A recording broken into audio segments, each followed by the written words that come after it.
हाँ तो class 10th वालों, आपके लिए आया है विज्ञान का पेपर और कक्षा 10। ओके, पूर्णांक रहने वाला है 80 नंबर का और 4.25 घंटे का पेपर रहने वाला है। तो एक बार कमेंट में लिख दो जय श्री राम। क्या लिखना है? जय श्री राम। और आज हो चुकी है 22 जनवरी, तो आज है राम मंदिर का उद्घाटन। ओके, तो शुरू करते हैं आज का हमारा पेपर जय श्री राम का लेकर नाम। तो देखो पहला प्रश्न है, निम्नलिखित में से कौन सी एक दहन अभिक्रिया है? इनमें से कौन सी एक दहन अभिक्रिया है? जिसका उत्तर होगा इनमें से कोई नहीं है। क्या है? इनमें से कोई नहीं है, तो इसका उत्तर होगा द। दूसरा है, लैक्टिक अम्ल का प्राकृतिक स्रोत है। लैक्टिक अम्ल का प्राकृतिक स्रोत कौन सा है? तो इसका उत्तर होगा अ। दही एक प्राकृतिक स्रोत है। ओके, तीसरा है, ग्रेफाइट होता है। इनकी ग्रेफाइट कैसा होता है? तो विद्युत का सुचालक होता है, तो इसका उत्तर होगा ब। चौथा है, कार्बन हाइड्रोजन से संयोग कर यानी उनसे संबंध बनाकर क्या बनता है? तो इसका उत्तर होगा अम्ल। क्या बनता है? अम्ल। तो अम्ल राज हो जाएगा। ओके, ये है ना, सही है, बिल्कुल सत्य वचन है भैया। और अगला प्रश्न देखो, अगला प्रश्न है पांचवा, प्रकाश संश्लेषी अंग यानी प्रकाश संश्लेषी कैसा अंगक है? तो इसका उत्तर होगा क्लोरोप्लास्ट है। क्लोरोप्लास्ट, शायद यही है, 1 मिनट रुको। हाँ बिल्कुल सत्य है, क्लोरोप्लास्ट होगा।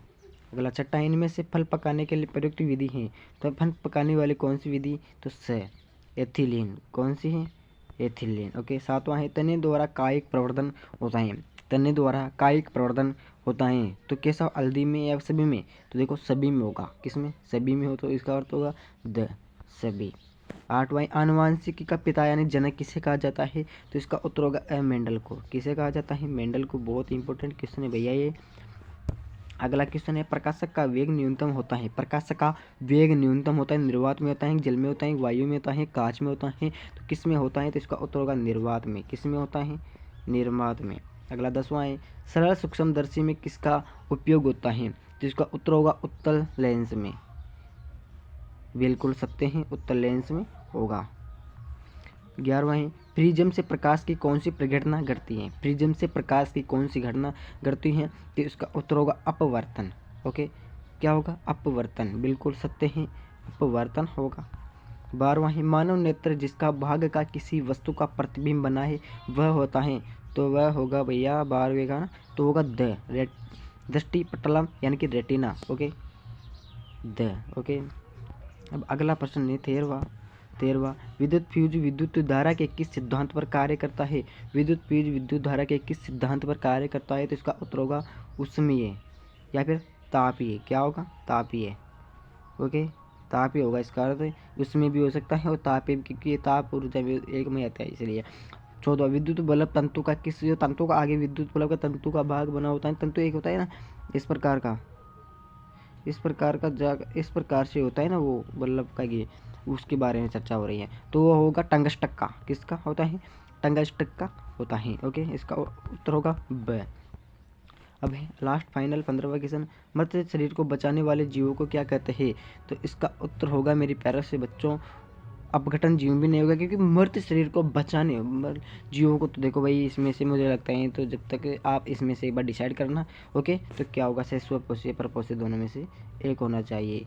वैसे तो मुझे याद भी नहीं आ रहा, लेकिन आप एक बार डिसाइड कर लेना क्या होगा। ओके, अब दूसरा प्रश्न देखो, दोबारा देखो दूसरा प्रश्न। दूसरा रिक्त स्थान वाला है, रासायनिक अभिक्रिया में बने पदार्थ कहलाते हैं। तो क्या कहलाते हैं रासायनिक अभिक्रिया में? तो वो कहलाते हैं उत्पाद। क्या कहलाते हैं? उत्पाद। दूसरा है, अम्ल पानी में घुलकर क्या देता है? H+ आयन या H आयन? तो देता है H+ आयन। ओके, तीसरा, भंजन में गैस निकलती है, तो भंजन में गैस कौन सी निकलती है? आप डिसाइड करना, किताब में से देखकर लिखना, क्योंकि यह मुझे मिला नहीं इसलिए। चौथा, अग्नाशय से स्रावित होता है। अग्नाशय से इंसुलिन होता है, एस्ट्रोजन होता है? तो होता है इंसुलिन। कौन सा? इंसुलिन।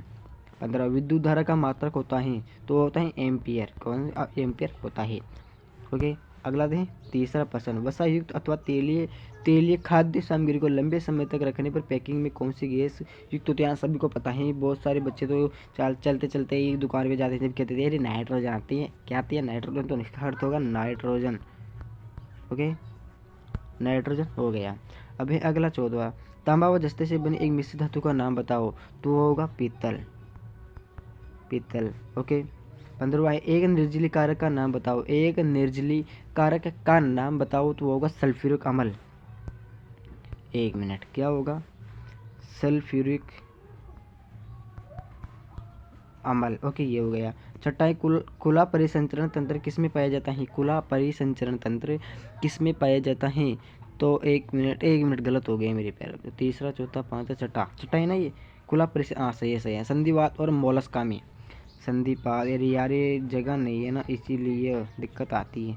संधिपाद में होगी, ये दिक्कत वाली बात नहीं है कोई, आप ये लिखना संधिपाद में। ओके, अब देखो अगला सातवां है, आयोडीन की कमी से कौन सा रोग होता है? सभी को पता है कि आयोडीन की कमी से बहुत सारे रोग होते हैं, लेकिन मेन होते हैं गोंगा हो गया और गर्भपात हो गया। ओके, और कमजोरी हो गई, कमजोरी भी आयोडीन की कमी से होती है। बहुत सारे रोग होते हैं, लेकिन मेन बता दिया मैंने, बहुत सारे होते हैं। ओके, अब देखो आठवां, एक दो उदाहरण बता दिया। आठवां है मादा हार्मोन का नाम यानी मादा में कौन सा हार्मोन पाया जाता है? तो इसका उत्तर होगा एस्ट्रोजन। कौन सा? एस्ट्रोजन। एवं दो रोग होता है, दो रोग पाए जाते हैं एवं हार्मोन प्रोजेस्ट्रॉन। ओके, एस्ट्रोजन एवं प्रोजेस्ट्रॉन। ओके, इस प्रकार से दो हो गया। ओके, नवाएं गुणसूत्र बने होते हैं, यानी कि गुणसूत्र किसके बने हुए होते हैं? तो गुणसूत्र देखो, गुणसूत्र बने होते हैं डीएनए, एक मिनट, डीएनए और आरएनए और होगा स्टोन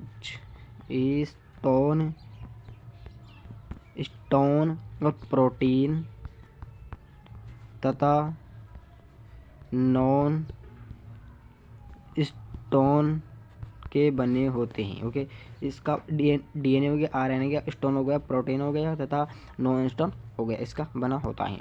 10वां है, जल विद्युत संयंत्र किस ऊर्जा को विद्युत में रूपांतरित करता है?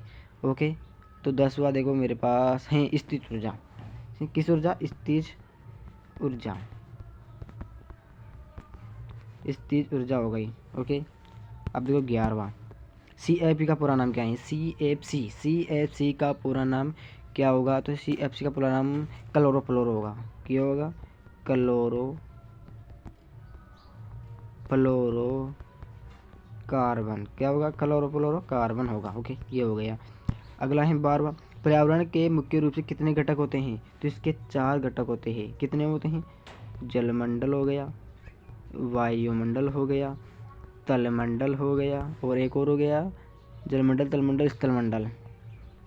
जलमंडल, वायुमंडल, तल और स्थलमंडल हो गया। ओके, अभी अगला देखो, अगला 13वां है, धात्विक ऑक्साइड की प्रकृति क्या होती है? धात्विक ऑक्साइडों की प्रकृति क्या होती है? 13वां है ना, तो इसका हो गया सारी।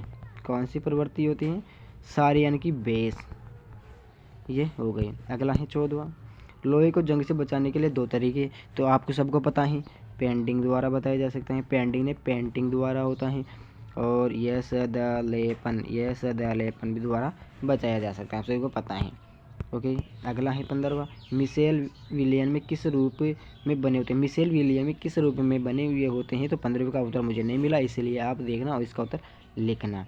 ओके, अब देखो अगला 16वां, IUCD का पूरा नाम क्या होगा? इसका होगा हिंदी बता रहा हूँ, सॉरी गड़बड़ हो गया मामला। अब देखो दोबारा, अंतर्गर्भाशयी गर्भ निरोधक उपकरण। ओके, गर्भगर्भाशयी अंतर्गर्भाशयी गर्भ निरोधक उपकरण हो गया। ओके, ये इसका उत्तर होगा। अगला है स्पेक्ट्रस प्राप्त करने के लिए किसका उपयोग किया जाता है? स्पेक्ट्रस प्राप्त करने के लिए किसका उपयोग किया जाता है? तो होगा स्पेक्ट्रदर्शी। ओके, और हो गया दूसरा स्पेक्टर मापी का उत्तर होगा। ओके, अगला है 18, मानव में लैंगिक जनन संचारित रोग कौन से? मानव में जनन लैंगिक संचारित होगा गोनेरिया। एक मिनट रोका, इसका लेंथ थोड़ा कम कर लेता हूँ, ज़्यादा है थोड़ा। वो होगा गोनेरिया हो गया, सिपिलियस हो गया,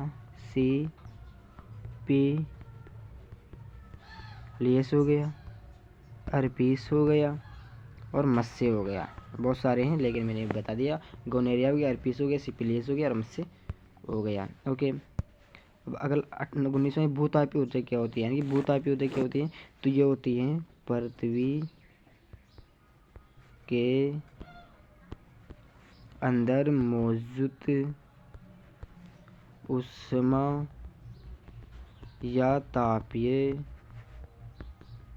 ऊर्जा ये होती है। ओके, अब देखो अगला है, कहाँ गया अगला, देखो देखो 1 मिनट लेकिन थोड़ा बढ़ा देते हैं।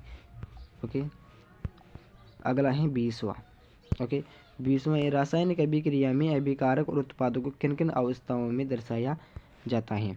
क्या है मेरे प्यारे बच्चों, रासायनिक अभिक्रिया में अभिकारक और उत्पादों को किन किन भौतिक अवस्था में दर्शाया जाता है, तो आपको किताब में से देखना है अब तो।